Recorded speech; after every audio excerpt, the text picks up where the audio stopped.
azabaza abana be. Abisirayeli bari mu Egiputa bari bazi yuko Imana yabataye, ariko ibiyeretse ibakura mu buretwa ibajyana mu gihugu cy'amata n'ubuki.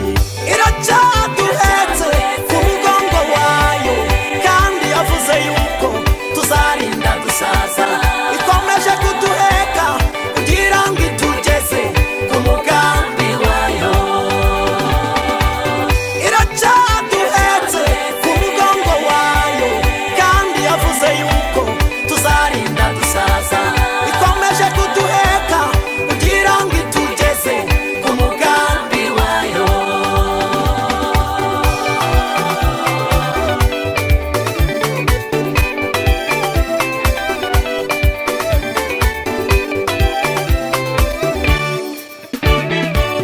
Ku mugongo w'Imana harimo ikinyenga, mu mbabazi zayo harimo ikinyenga.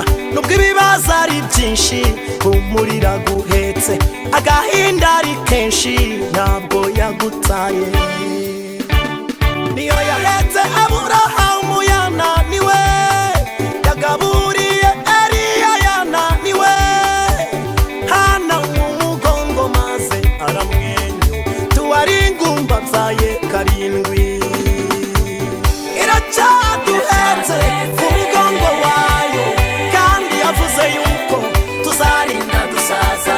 Ikomeje kuduheka kugira ngo itugeze ku mugambi wayo. Iracyaduhetse ku mugongo wayo kandi yavuze yuko tuzarinda gusaza. Ikomeje kuduheka kugira ngo itugeze ku mugambi wayo.